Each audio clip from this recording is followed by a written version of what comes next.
right, we're good. All right, we got Big Paul on today. What's up, man? Doing pretty good. How about you? I'm good. Just recovering from my show, getting back in the routine of things, eating some shitty food, living the life. How's the rebound been going? I've been taking it slow. I had a photo shoot the week after my show, so I really kind of had to just keep on prep. So I'm only 2 weeks into it. Justin's playing it a little more conservative this year because I'm not going to have that long before I'm back in prep again. So I'm going to be back in prep again probably in March to do the next show. So it's not really much of an off season. So we haven't been pushing the food that hard. I didn't do the whole multiple high day thing. We're just kind of back into it, just a baseline diet. And I'm only up. It's been 3 weeks. I'm only up about 6-7 pounds from the show. Oh, not much at all then. Nah, I figured we just kind of, since we're just jumping straight into the off season, we'll take it slow. So I mean, I'm just following his lead on it. Whatever he says, that's what I'm doing. But I don't know how much more of a rebound I would get at this point. I mean, I was 240 on stage. I don't know how much bigger I'm really going to get at this point at Not 50 gonna years have one of old. those 80-pound rebounds again. No, that's not happening again. That was a once in a lifetime kind of thing. Usually you get one of those. You'll get one of those. But I do think the process of going through a show, getting lean and doing an off season and doing the rebound is productive, because it does seem like what I've seen is that I end up each year in the off season, I sort of end up at the same weight, like 270 to 280. I always end up around there, but then my stage weight goes up every year. And I'm leaner in the off season from year to year. And that's what I have noticed with this methodology. I think, and also like part of it too, I know a lot of guys like reverse dieting, which I think is stupid. I'm going to piss some people off by saying that, because, just one thing that's dumb about it, people are going to binge, man. They're done with a It contest always prep diet happens. by the time they get on stage. I would rather have them full on meat and rice than I would them pounding a dozen donuts and eating a whole fucking Domino's pizza. I mean, that's my thought process. That's more productive eating the chicken and rice than it is having the shit food, because I don't think anybody who's a mortal can do a reverse diet. I was arguing with Dr. Todd about this. He was like, you should always reverse diet. I'm like, yeah, but not everybody's like you, man. I would say anytime I've tried to reverse somebody out of a show, they just end up on a bender and I don't hear from them for 6 weeks, and then they report back in and they're 50 pounds heavier and fat. So why don't we just make it somewhat productive and eat clean food? And plus you're the most insulin sensitive at that point. Probably, there's no way to really test it, I guess. I mean, we probably could if you had a lab environment, but I am going to guess that myostatin is suppressed after being in a deficit for so long. Gastric emptying is in an optimal spot, so you're just like primed to gain weight. Why not take advantage of it? I see a lot of coaches that, even still, like high level coaches, that'll pull dudes off all the gear after a show, and then you just have this huge hormonal crash and grow titties. I mean, Yeah, that's what happens, man. So I don't know. I think it's a stupid way to do things. yeah. I've seen some guys like a lot of the TikTok kids. You'll see them do a show and they come back and they're soft and look like they never were on anything within like 2 months after their show because they just try to reverse diet and kind of fall flat on it. Well, I mean, Justin tells me, Justin Harris, that Graylin always wins, and that Yeah. is fucking true, man. I literally told myself I'm just going to have no cheats post show. Yeah, that didn't happen, and I'm pretty disciplined. I'm I need I just like, after the show, I just told myself I'm not going to follow a structured diet for 2 weeks after I did the photo shoot. So I just kind of got back on the structured diet in the last few days. I'm weighing and measuring everything again. I didn't eat like total ass, I'll be honest. I had a few cheat meals and had a few extra things here and there, but for the most part, I ate pretty clean. I just didn't weigh and measure everything and had a couple trash meals in there. Are you still keeping the gear pretty high or is Justin scaling you back a little bit? Justin doesn't. We never talk about gear. He's all diet. I mean, once in a while we'll mention it. He's just like, take whatever you like and as much as you can tolerate, and call it a day. He's just like, people overthink it.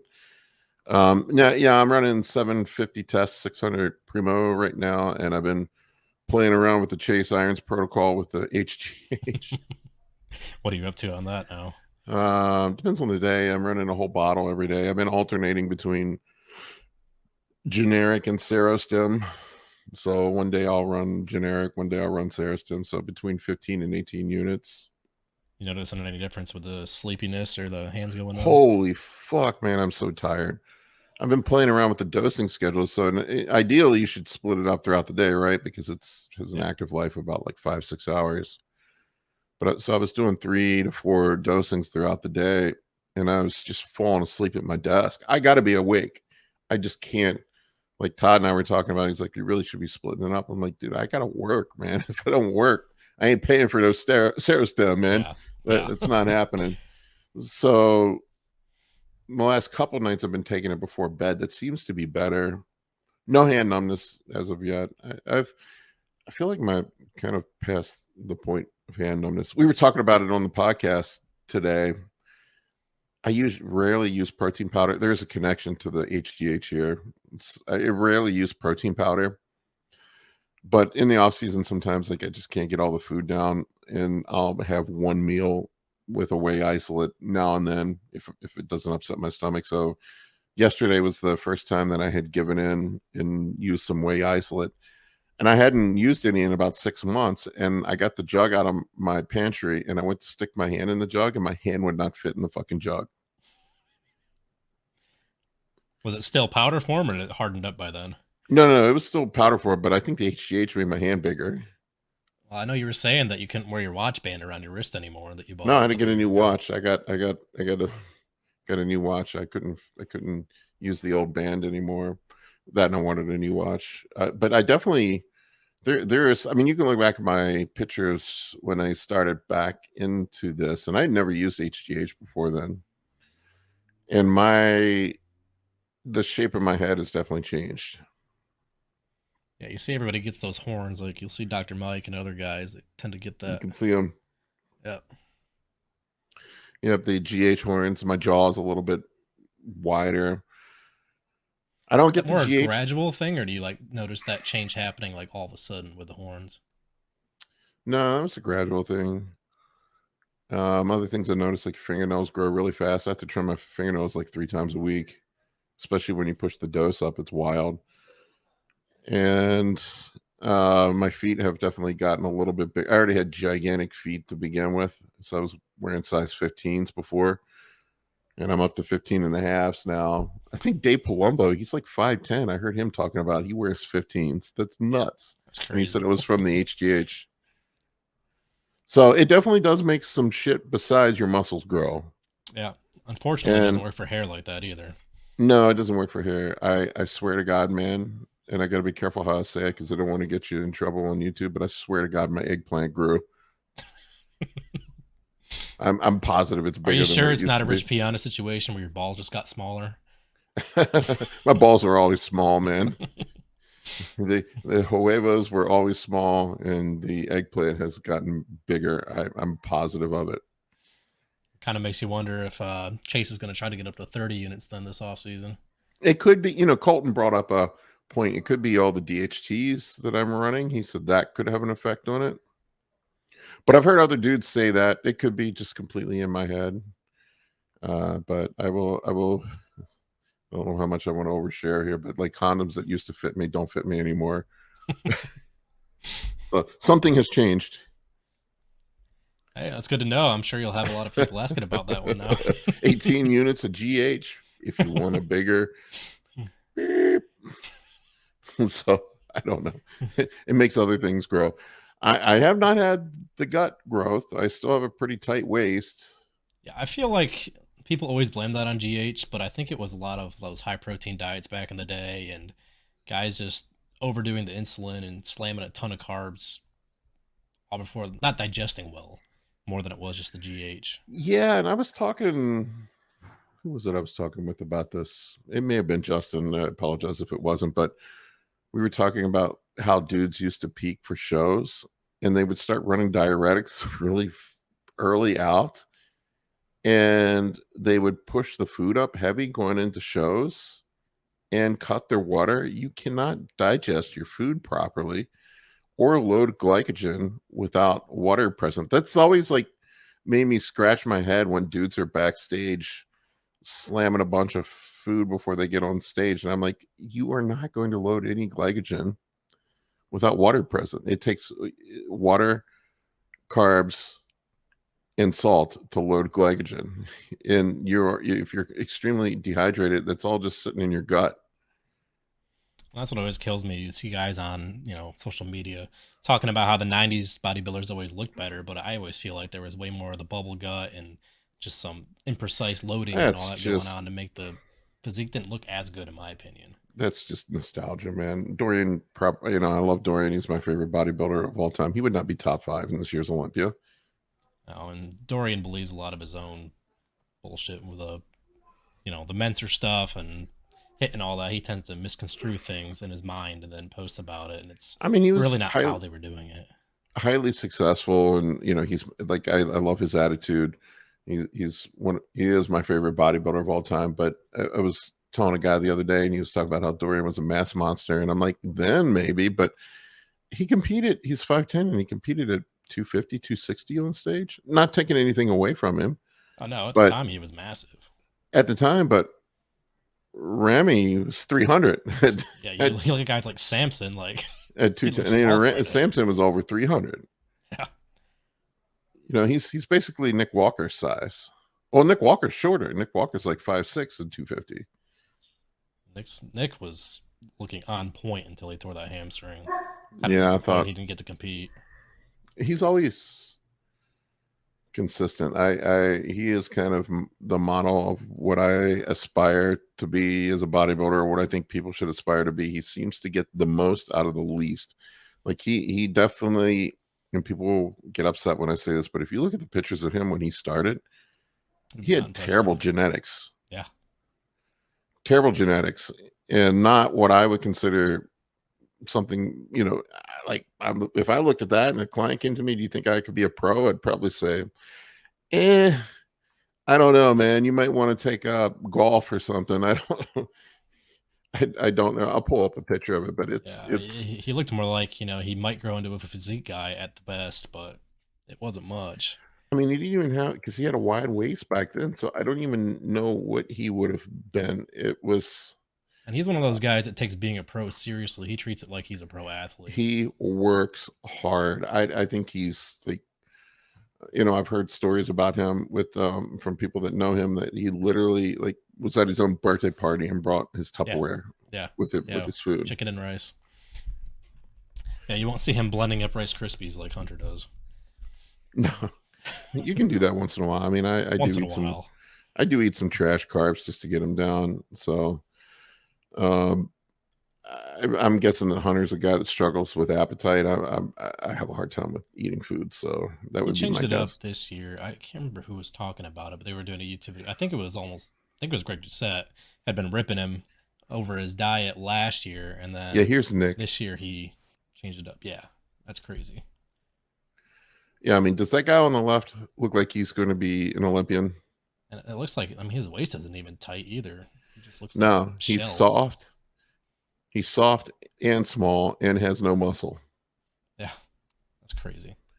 So that guy does not look like a dude that would be an Olympian to me. I would tell that guy that he probably doesn't have a chance. So that's why you never know. How much mindset and just being consistent matters. Well, you can see his deficiencies in his physique now, where he's, even as a pro, like he still has sort of a blocky build.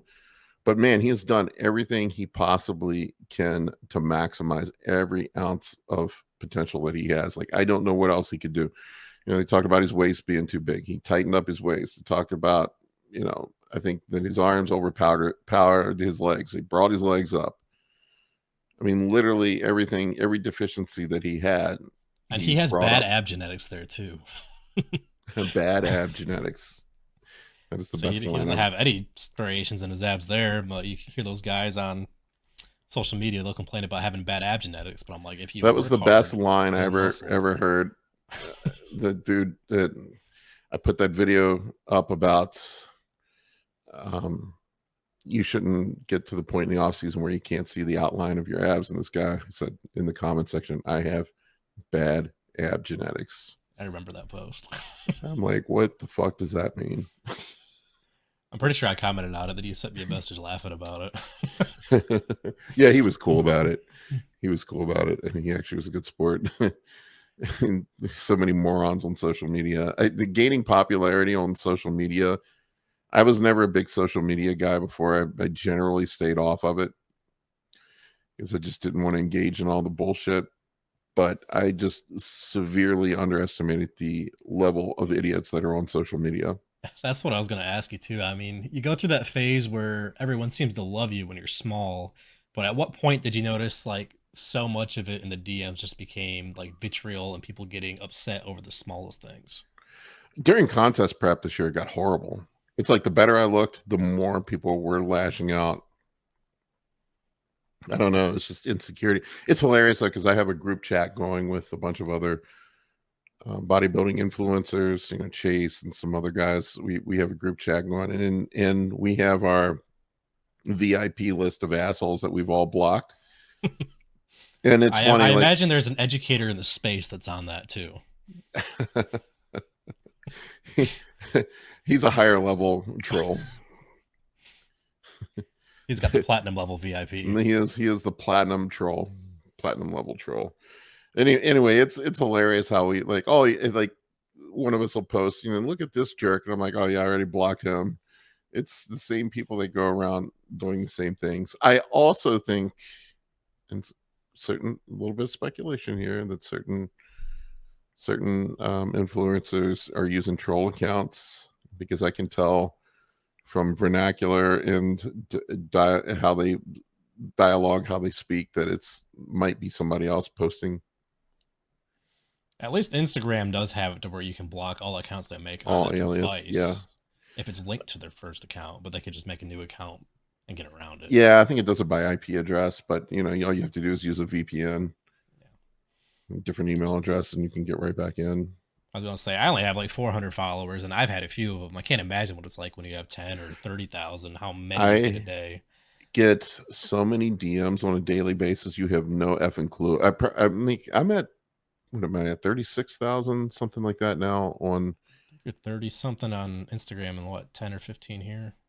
20 something on 20. YouTube.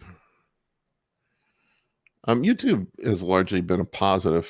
It's all the dickwads are on Instagram. Well, you see the people with the short attention spans are the dickwads on Instagram and TikTok, whereas more mature people are usually on YouTube because they'll watch the long form and hear the whole story behind TikTok's so bad, I just it's post ridiculous. shit and I don't even read the comments. I can't. Where I've gotten on there too. I feel like if you're really young, you can do well on there because you see those guys just talking about steroids that are like 20, whether or not it's good advice, they catch on. If you're a certain age, 25 and above, they don't even listen to you, and all it is bot accounts. And I've tried Twitter, but there's nothing going on there. It's dead. Not bodybuilding wise, at least. If it's politics, though, you'd be great on there. But yeah, it's wild, though, with the DMs I get. I'll get 20, 30, 40 DMs a day on Instagram. I largely ignore them. It's funny because people ask me, most people are nice. Every once in a while I'll get a jerk that reaches out, but usually the jerks are commenters. But most of the people that take the time to DM me, it's just like they want steroid and training advice. I'm like, bro, sign up for coaching. Yeah, I don't have time to coach you for free. That's the thing, like they don't understand is they said, well, I just have one simple question, but I get 30 people with one simple question.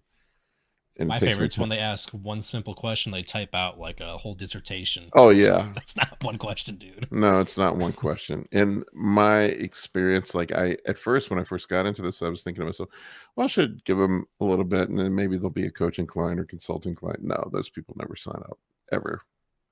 They just ask questions and take up your time. But I have made some friends. You know, I've had some people reach out that have ended up being my friends, and I've connected with a bunch of new people. It's largely been a positive. I do look at it as like cultivating. I worked with a social media consultant. Let me back up for a second. And this guy said, think of it as building your own ecosystem. It's cultivating your garden. You have to pull the weeds out of your garden. So if you get somebody that's a jerk, just block them. Don't even respond. Just block them. But every once in a while, I can't help myself. I just can't help myself.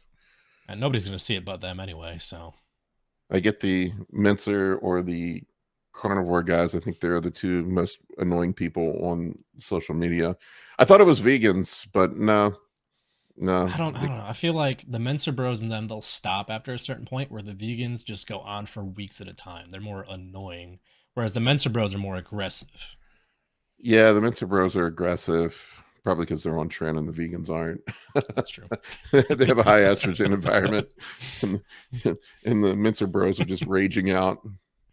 And the carnivore guys are a special breed of stupid. I think they're the most annoying ones I talk to. Yeah, because they all hate carbs too. So I'm sure they rage over anytime you post about having a high I carb literally diet. will not mention a fucking thing about carnivore. I'll just post a video up about insulin and carbs or carb cycling, and I'll get like 3 or 4 dudes that completely their heads will explode, and they're DMing me telling me I'm spreading lies. I'm like, why do you care? Just scroll past it if you don't agree. Yeah, Seriously, just go on with you. I can't imagine having enough time in my life to go through and respond to people like some of these guys do. And they all respond to everybody else too that I talk to, like Chase and all these other guys. It's the same assholes. It must be all they do all day long. Yeah, and the perpetually online people always kill me. And they always have anime photos or their private account too. Yeah, anime photos, private account. And that's the thing I love with the Mentzer guys. Like I always hear from them, well, I made the best progress of my life. I'm like, oh, cool. Let's see the before and after pictures. Yeah, I got into I it on a gained 20 diet. pounds of muscle in 3 months. I'm like, There was a that's post. awesome, man. Good for you. Let's There see was it. a post that Kurt and Colton made, and I started going at a guy, and Kurt was just sitting there liking everything, but he didn't even comment. He just let me go off on him. It was some guy. He was trying to say that calories don't matter. That it's just about your hormone response to protein. All you need is protein and fat and no carbs. I'm like, what the hell are you talking about, dude? I literally, it's hilarious. Like I'll get these guys that are saying that fat's not bad for you, and I'm like, I agree. Certain fats are not bad for you. There's, I mean, there's dozens of different types of fatty acids that are all lumped under the term fats. Like trans fats are completely different than EPA or it's just or DHA or there's monosaturated, polyunsaturated. They all get lumped into this broad category, and they all they all act differently in your body. And that's the thing. Like these dummies, they don't even know the difference between a polyunsaturated and an unsaturated fat, or a monounsaturated, or EPA or DHA, and they are declaring themselves experts on fats. And I'm like, if you don't even know the fucking difference between any of them, It's the how are you making declarations? same guys that'll tell you that eggs are bad for you. Yeah. Well, it's what is it? The Dunning Kruger effect, where you're too stupid to know you're stupid. Yeah, there's a threshold. There's a bell curve. There's smart people but don't have knowledge, where they're smart enough to know that they don't know everything, but they need to acquire knowledge. And then there's the people that fall below the 50% that are too dumb to know they are dumb.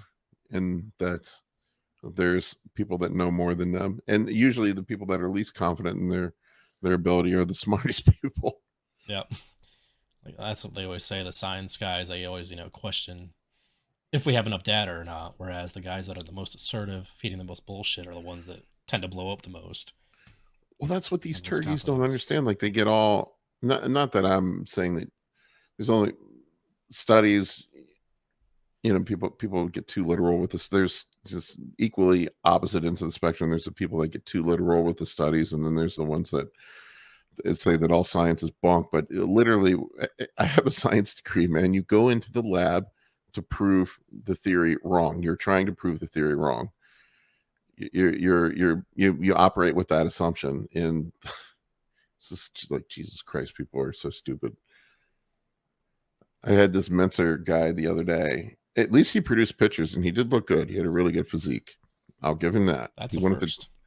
He wanted to challenge me to a debate. And I'm like, all right, let's see what he has to say. His pics look really good. Guy's got a great physique. And he told me, he's probably going to get pissed because he's got a podcast, but whatever. He told me that that HIIT training by Mike Mentzer is a proven scientific theory. And I'm like, no, I don't think so.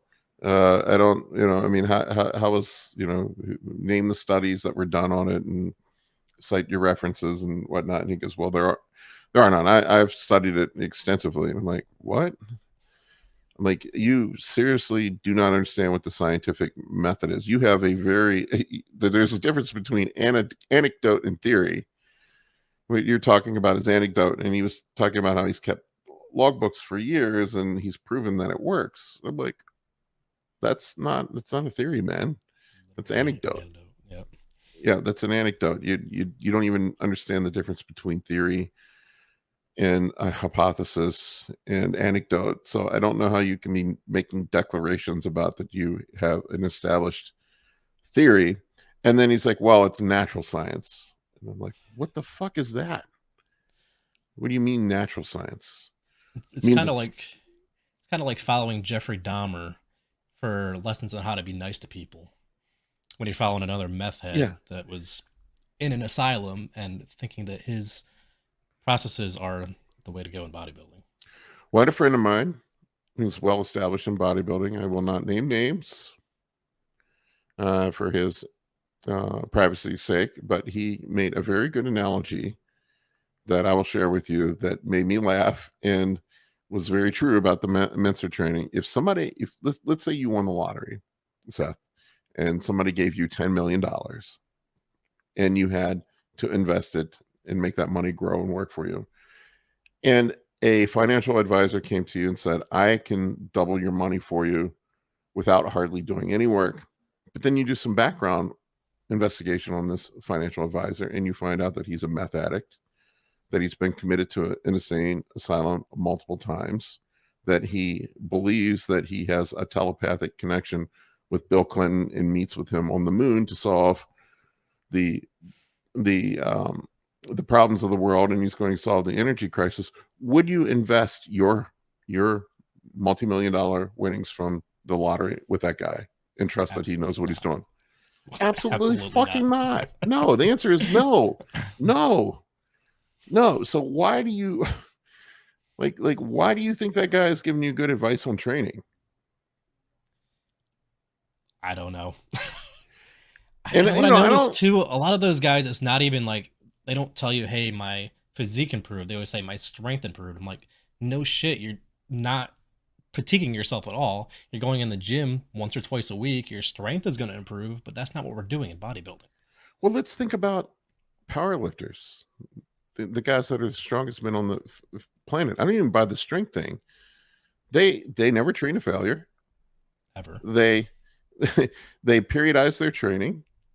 They train with a lot of volume. I see powerlifters that are doing fucking bench presses and squats 3-4 times a week sometimes. And they're the strongest people on the planet. So there's a lot of frequency. There's a lot of volume. They don't train to failure. They periodize their training. Well, that sounds like all the same shit we're doing in modern bodybuilding training. Yeah.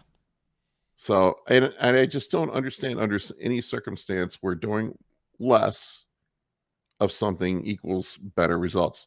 Now, with that said, I'm not saying that everything that Mentzer said was trash. He had some ideas that I think are valid. And I don't like to speak in absolutes about people, but the guy was a fucking whack job. Complete whack job. I do think, needing the added, prerequisite intensity to your workouts is something good to take. Right. From Yeah, 100%. I mean, you have to work else, hard. That goes to the whole working hard thing. Yeah. I know. And I don't. You work out, 6 times a week? Yeah. And you have 2 businesses you run? Yeah. And you're a single dad? And you can do it. But all these other guys act like they're too busy to get an hour and a half workout in the gym. And it always makes me laugh, too, because they talk about intensity. I mean, how intense is going in and doing one set of chest every 10 days? That ain't intense, man. I'm sorry. Come in and spend an hour and a half in the gym with me doing 20 sets. I'm sorry, that's way more intense. You're going to be puking in the corner if you're going all out. What I always just kills like me is that they act like that one set to failure is so much more than what we do, which is 1 or 2 sets shy of failure. It's really not that much different. And you're doing that 4 or 5 times versus the 1 set they're doing. so this guy was like, well, you're missing the point that it's time under tension that's the primary driver of hypertrophy. And I'm like, that is true. And he's like, you have to go to failure and beyond to get that. And I'm like, okay, so we know it's pretty well established. It's been literally hundreds of studies done on it at this point. That's somewhere between 3 to 4 reps in reserve. Now, granted, your definition of failure is way different than mine. I do think you need to train to failure now and then to understand what failure truly is. But let's just say that you have that down. You understand what failure is, and you just keep 1 or 2 reps in tank. If you do your all out set of let's say 12 reps or 13 reps, let's say 13 reps to failure on exercise X with 100 pounds. And so you essentially have 4 effective reps. Let's just say 4 RIR, whatever it is. Or let's say it was 12 reps. So let's say you have four effective reps in that. If I do 5 sets of 10 reps, I have like 10, 12 reps under the same load, time under tension. So I have provided more stimulus than you did. Yeah. It's I really know. not that complicated to figure out. Now, granted, there's an upper end of volume too. Like, people always like, well, you could just do push-ups all day long. And I'm like, yeah, that's ridiculous. But you're not progressing and adding load or additional tension. That's the limiting factor there. So that's a moot point. I get it. That's That why I comes said that in. one. Sorry, you go. That's why I said one set is equally as stupid as 100. Yeah, and the push up thing is, that's where the intensity is not there. That needs to be the constant. Right. And then everything else on top of that is where you make your variable changes. Right. Yeah. Right. And I remember It's seeing the Lane Norton posted the meta analysis where they found out that you could do 52 sets in a week on a body part, and they still showed you growing more with 52 sets than with 28 yeah. even. Yeah. As long as you can recover from it. Yeah, and I also think these dummies, when they talk about overtraining, I don't feel overtrained anymore. I'm like, well, I hope to God you don't if you're only doing 1 set every 10 days. Yeah. I hope to God you don't. But I think what they're misconstruing as overtraining is not overtraining. There's a difference between joint pain and having your CNS fried. Right. So Yeah. like if you're going in there, my general analysis is these are bros that want to sling the heavy weight and usually have shit form because they're trying to progress constantly. They're more concerned with moving weight from point A to B rather than the form or providing proper stimulus. So I'm guessing what happens is they're just beating up their fucking joints from shit form and lifting more weight than they can handle. It's not actual overtraining. It's just your form sucks And and you're not doing only shit you that, shouldn't be doing. those are the same guys that'll blast a ton of gear, but not even have their sleep or their recovery down or their diet where it should be. Yep. So they're not recovering well. They go in there, they sling around the weight like that, and they don't recover, and they blame it on overtraining when really they're not getting all the pillars they need in line. Well, I look at it this, so like I get that some people are skeptical of science and whatnot. Just throw the science out the window. That's what I told this dude the other day. I'm like, this, I get it. You're not a fan of science, even though it makes airplanes fly and computers work and your cell phone works. So, let's just say science sucks for your sake. Just throw it out in the trash. The biggest example of people that have grown and figured out how to grow is right in front of us. It's all the dudes that have turned pro. And if you look at all the guys that turn pro, they all do the same shit for the most part. There are outliers. Dorian Yates people love to point to Dorian. He's the only guy that's ever done it and succeeded with it. He's it. There's no one else. Well, not only that, but you also posted his training book, and his training book, he was doing a lot more volume than what he lets on his Instagram posts. Well, watch his videos too. Like he counts, there's a back workout with him, and I tell people to point to that video. And on his training, there's like, well, you don't count warm-up sets. I'm like, warm-up sets are volume, my friend. And Dorian's warm-up sets were harder than most people's working sets. Go back and look at Dorian's video, his blood and guts video of the leg training day, and watch him do pullovers, which he counted as a warm-up set. He was doing fucking force reps on pullovers. That's not a warm-up set. And I know he would write down 70% in his logbooks, but that 70% might have been even over that for most people. Yeah. Also. And he would do 3 or 4 sets before that top set. Yeah, and then maybe he was just doing it for the camera. I don't know. But I would consider his program a lower to moderate volume program. That works. You can do that. I mean, you have the sliding scale. If you're gonna train with less volume, you need to really ratchet your intensity up, but that comes at a cost of joint and connective tissue damage and wear. And you work in rehab. You know, man, there's only so much you can do that before shit starts to break. Yep. And people forget that Dorian, what was he, 33, 34? He had to retire because of injuries. He kept tearing muscles off the bone. Yeah, and that's the price you pay with it. That is the price you pay. You have a limited window. I used to train that way. I know. People think I didn't train that way. I trained that way for like 10 years. And it beat me the fuck up. You think a lot of your shoulder issues you're having now has to do with that in the past, or is that more just a recent thing? Nah, it was jujitsu. Oh, well, that'll do it. I mean, maybe. I mean, like my orthopedic told me that people always want to blame the last thing they did. It's kind of like getting sick on your stomach, but he said it's usually the cumulative effect of all the shit you've done over years. It's just movement patterns. And like when I popped my ACL the last time, it was really weird. I didn't even do anything. And he said, yeah, it's probably because it was only hanging on like at 20% or something. You just like slowly had torn it over years and years of wear and tear. Yeah, and I noticed that a lot with the shoulders. Is the overhead pressing really tends to take a beating on people. I don't know if that was you particularly, but a lot of people don't do as much pulling as they do pressing, and that's when you start seeing that tear away there. Well, anyway, back to the thing about the pro bodybuilders. They all train with some form of moderate to higher volume training. Most of them do either a bro split or a PPL. That's it. Mm-hmm. Pretty much everybody takes the same steroids. It's testosterone, it's growth hormone, it's whatever anabolic they prefer. Usually it's equipoise or primobolan. And they may throw in a little something in there, a little extra, like some orals or nandrolone. That's it. That's what they run for cycles, and they push the doses up as high as they can handle. And then for diet, it's just meat and rice, and the off season as much as you can fucking eat without getting fat.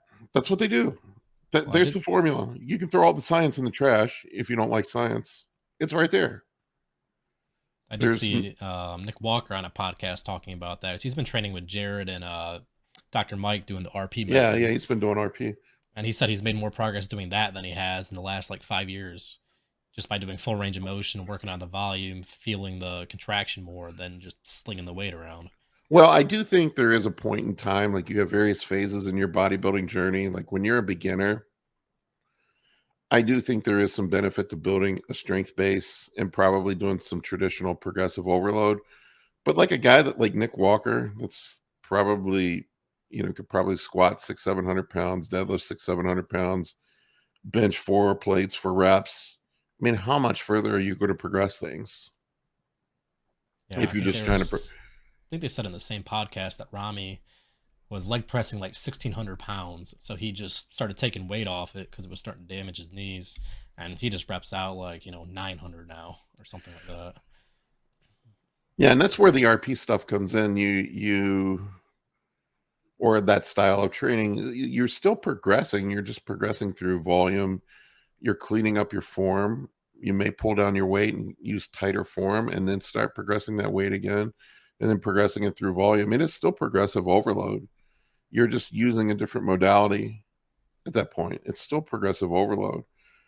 And it's not like you have to come in and put more weight on the bar every week. That's not feasible. I mean, you talk to any power lifter, adding 20 or 30 pounds to your bench in a year is an incredible progress for a power lifter.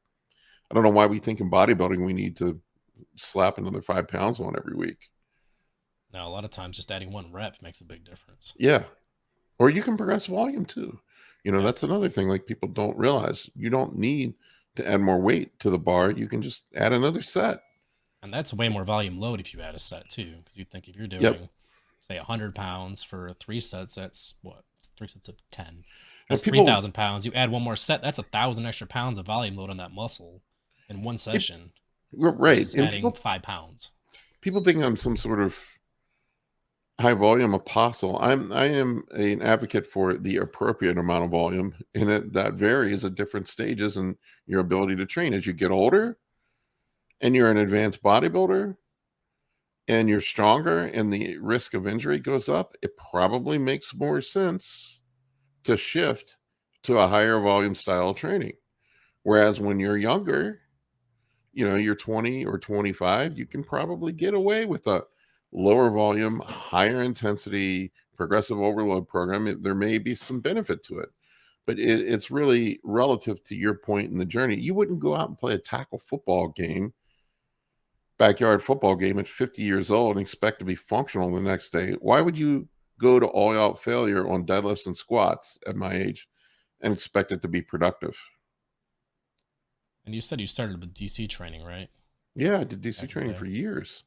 And I still talk to Dante. Like, I think people misunderstand Dante. And like, Dante's take was always put, he was more of a form guru than anything. Like putting your muscles in a position to to provide the proper stimulus to put you in an advantageous position for growth. That's what he would do, and he would do the rest pause things, which are essentially other sets. And so that was how he was sort of cheating out that. So if you think about it, like if you do a rest pause set, but there's 3 more rest pauses after your primary set, you're getting more reps at that productive tension. You're just cutting out some of the BS. So it's still volume. You're still doing, if you do a rest pause set and 3 additional rest pause sets and then maybe a static hold, that's still 4 sets, man, or 5 sets. It's not a single set. And like he said, it's like the whole set thing doesn't really matter. It's about putting your muscles in a position to provide the proper stimulus and then giving enough stimulus to evoke a response. It's mechanical tension at the end of the day. Mechanical tension at the end of the day, right? We know that's pretty much. I mean, you could argue that there is some metabolic drivers for growth. I mean, certainly I am a guy that responds well to carbohydrates and insulin and things like that, and doing a little more pump-ish workouts seem to fill me out more. And some guys that seem to be more more inclined to grow from strength training or whatever. But once again, these are nuances that are individualistic. Not everybody's made the same. That's why I don't like to speak in absolutes. But if you look at it, like if you, I studied computer science in school and data analytics, and you look at statistics, there's a mean. The mean is the average of what works for the most people. Why would you want to train like an outlier, like a 1 in 1,000? The chances of you being identical to that 1 in 1,000, even though Dorian Yates might be your hero, might be the guy that you love, might be the guy you look up to, which I do. Why would I want to train like an outlier? I probably would start in the middle at the mean and then work my way out. If I find that I don't respond to that and I need some training, make small changes at a time and figure out what works for me. And do you think by changing your training approach, you extended your career Oh, as a bodybuilder? 100%. I literally, I went back to the gym and I trained like I used to train with heavy weights and rest pause sets and failure and going beyond failure. And I was getting hurt every other week. And I was like, fuck, I guess I'm just too old for this. I can't do it anymore. And I think a lot of guys get there. You'll see guys, I don't want to call anybody out, but a lot of the guys that are high intensity trainers, whether it's low volume or high volume, they retire early. They don't last long in bodybuilding. You don't see them still having success in their 40s. Yeah, and People always made fun of Dexter Jackson because they said he trained like a wimp, trained like a pussy. But Dexter Jackson was still going at 50 years old. Same thing with Kamal.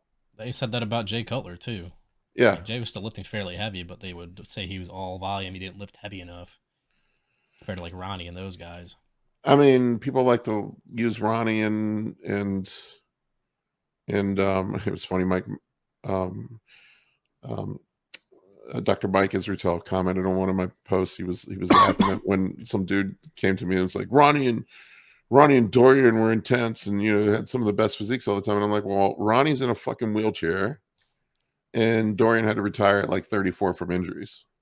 So, now granted, if you asked me if I could trade tearing my bicep and my tricep for a couple Olympia titles, I'd probably sign up for that in 3 seconds. Yeah. But it's I don't know that that's the best example. And at the end of the day, it's whatever makes you happy and gets you into the fucking gym. I mean, that's the part. That's another part I don't understand. I'm kind of on my rant now. Is like if you love bodybuilding and you love the gym, why would you only want to train each body part once every 10 days? Yeah, I would go insane. Yeah, I mean, I think what fun is in that? Yeah, I wouldn't know what to do with myself. I You'd mean, probably start. You'd have to pick up a new hobby at that point. I Get people to love sit going to the around. gym. I go every day, every single day. I'm at the gym pretty much. If I'm not training, I'm in there posing or helping people or doing cardio. I'm at the gym 7 days a week. I just love being there. You ever thought about owning your own gym at some point? Oh, fuck no. Everybody I know that owns a gym, it's like people that buy a Ferrari. They're like the best day for Ferrari ownership is the day you buy it and the day you sell it, the two best days. Same thing with a boat. And the gym seems to be the same way. It's just, I've been in business my entire life. I've run multiple businesses. It's a lot of overhead, small profit margins, and a lot of staff you got to maintain and deal with and manage with, and then asshole members and stuff, people not paying. I worked at a gym all through college. I worked at a gym for 5 years, and it's hard work. Yeah, I imagine so. And I know And a it's lot of tough to make money. the successful chains, they just bank on people not showing up, but that's really not how you want to run it either. Ironically, I worked for a Nautilus fitness center. That's where I started off, which was run by Arthur Jones, who was Mike Mentzer's Mentzer's mentor. mentor. And so people that's known that people get on me about that. They're like, well, you don't know what you're talking about. I'm like, I literally was taught the Arthur Jones method and trained people on it. And when we went through training, I was a personal trainer at the gym. They went through and they taught us the Arthur Jones method. And you know what? In the training book, I think I still have it somewhere. I have to see if I find it. You should The make a video on training, that. yeah, I made one. I didn't put it up, man, because I just don't want to deal with the heat from it. Well, Just here it disable is. comments on it. Here Just it let it is. You can fly. deal with the heat from it. But literally, in the fucking training, they told us the goal is to get people in and out of the gym as fast as we possibly can get them out so we can roll the next member through. That Not was the goal. surprised. I say You know, a good video on him. I think it's Alex Bromley made it. He dissected the whole Colorado experiment which and the was bodybuilder bullshit. he did it on. They purposely sucked him down, took him off gear, everything else, made Yeah, him Casey drop like Viator. 40 pounds. Yeah. So then he really just, and he got sick. So really it was just him filling back out over a couple weeks. That's all it was, and getting Yeah. back on gear. Yeah, it was all BS. People know that. But literally, that's what they taught us. And so we did this circuit training where you did one set per body part 3 times per week. So people would train 3 times per week. And then we would sell people on, hey, you can get in and out of the gym, get in shape in 30 minutes. And you know what people love more than anything? A good fucking shortcut. Yep. That's if you look at all the charlatans in the fitness industry, they're all selling shortcuts. Whether it's SARMs, whether it's a workout program, whether it's a diet, Or beef you know, testicles. beef testicles, the Liver King, all these people that are making millions. If I had no ethics, I probably would just follow in their footsteps. What they sell people on is shortcuts. Here's how you can achieve the same results as the guy that's working hard without working hard. And people are like, fuck, sign me up for that. Yeah, and that's the thing. They just don't want to put the effort in, and I think that goes back to the hit training point. They just don't want to put the effort in. They look at it as a shortcut. Like, hey, I'm going to look like Dorian if I just do one set a week. But reality is, it's not how it's going to work for I mean, how 99% of attractive does people. that sound? I just do 1 set per week, and I'm going to get huge. Fuck, sign me up. Well, for me, I actually wouldn't like it because I like being in the gym, kind of like I you. like being in But the gym. I'll eat a carnivore diet too. I mean, like you go back, like what I said, go back to the pro bodybuilding example. There's nobody on the Olympia stage doing Mike Mentzer training. There's nobody on the Olympia stage eating a carnivore diet year round.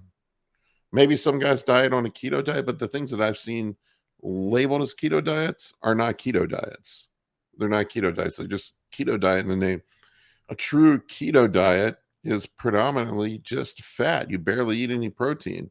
To be in true ketosis, you have to eat a crap ton of fat and almost no protein. That doesn't sound very good for bodybuilding.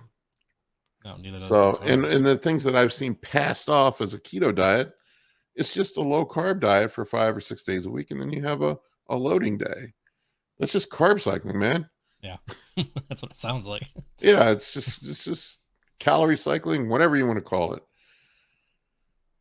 So but if you look at bodybuilding, pretty much everybody eats meat and rice, and everybody takes the same shit. Like I said, it's like there's nobody doing stupid, silly fad diets. There's nobody doing stupid, silly fad training.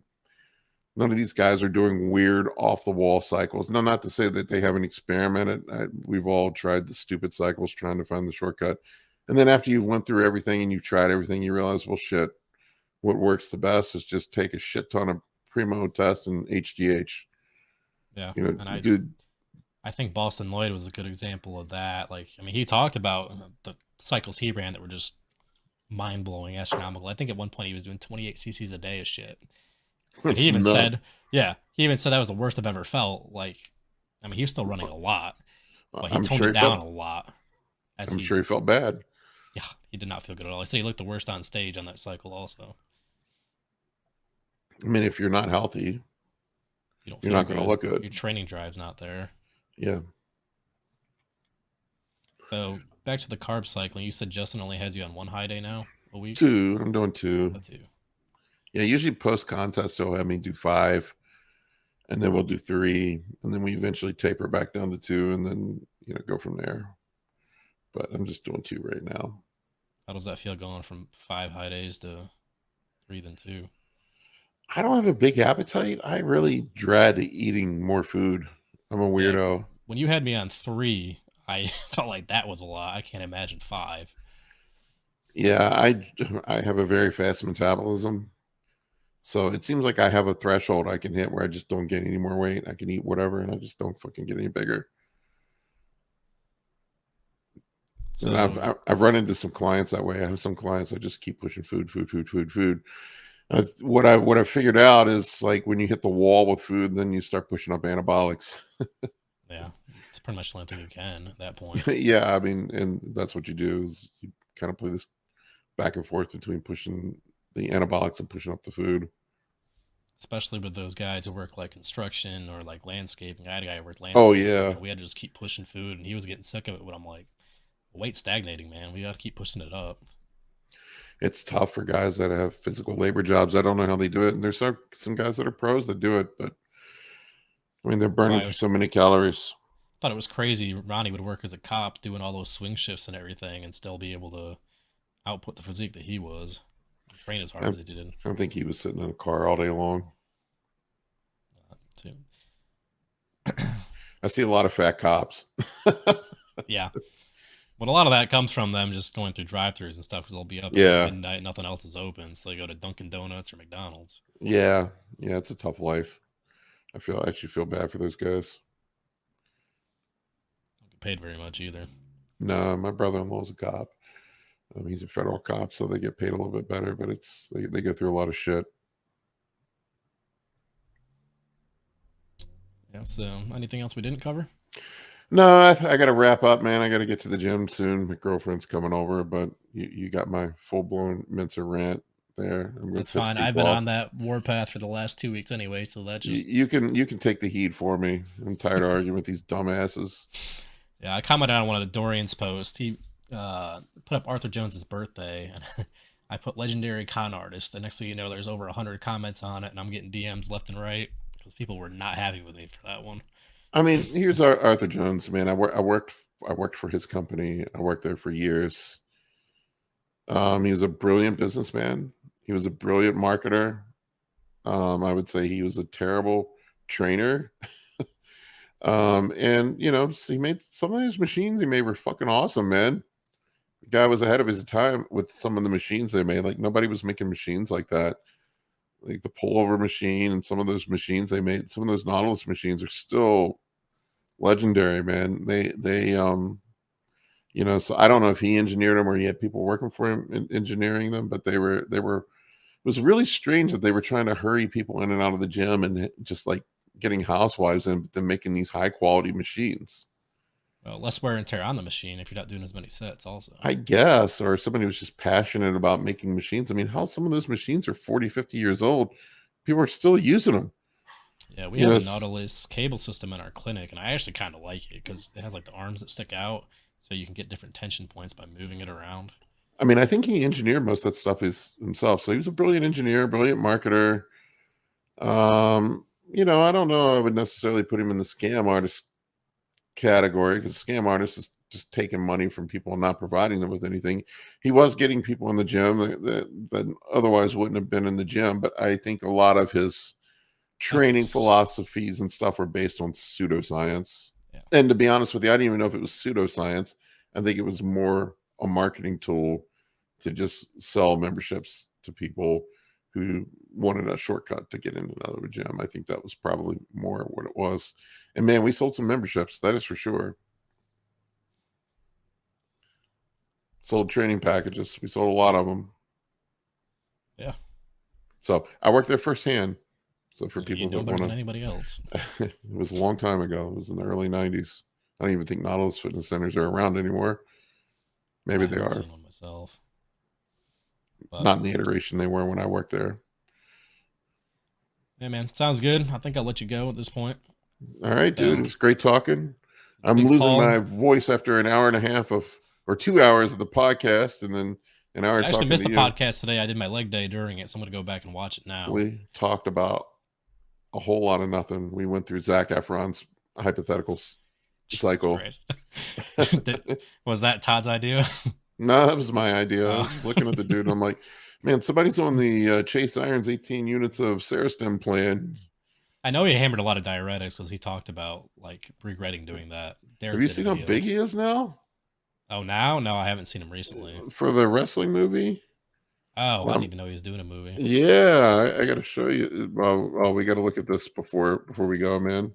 Because about a year ago, More Plates, More Days did a video on him because he went on like NBC Live or something and was talking about his experience with diuretics and how he won't touch any PEDs anymore after that experience. But it doesn't sound like that Oh stuck at yeah, all. Iron Claw is the name of the movie. You got to see. Hang on, I'll pull up the picture, man. You'll see what I'm talking about. All right, here we go. I'm going to share my screen with you. I'm going to show you. So you tell me if this looks natural.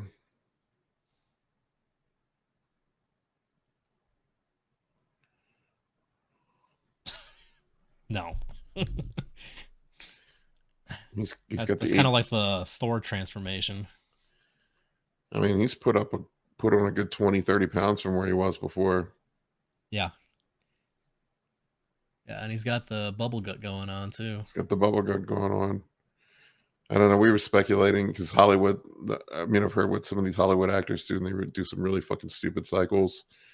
But this looks like there's definitely a lot of HGH in there, and maybe some D-ball or DECA, something to bloat you up. A little surprised his shoulders aren't popping out a little more, but yeah, he definitely is put on a good amount of weight. He had very small shoulders before, and it could be Colton made a good point, or maybe it was Nick. I don't remember that I think it was Nick. They were probably having him train like a wrestler, so he would look like one. That's So not true. so much as like a bodybuilder. So that was It probably always kills me when people deny like actors using steroids, and then you look at The Rock or Christian Bale going from the machinist to Batman, literally doubling his body weight. now. You tell me with The Rock, Hani Rambod is his trainer. Do you think Hani Is he Rambod really? is? Yeah, I you didn't didn't know know that? that. Yeah, No, I did not know that. That's yeah. Hani's hilarious. been training The Rock, kind of. Well, it's not. I don't know how well that's known, but Hani has had a relationship with The Rock for a while. So you tell me. Yeah, that's. I thought it was obvious, just the fact that he was looking better as he got older. But now that I know that, there's no doubt whatsoever. Yeah, yeah, yeah. So he works with Hani, from what I understand. I've had some high level people reach out to me for help too. So, but it's fun working with those people. Yeah, because I mean, you know they're gonna listen too. They're not gonna be bullshitting around. Yep. All right, my man. I think that's it. Sounds good. So this is Big Paul. Give him a follow at, was it Paul K Barnett's your Instagram? I think it's at the Yep. bottom of the page there. Yep. Yeah. You know where I am. All right, man. Sounds All good. right, guys. Take care. See you.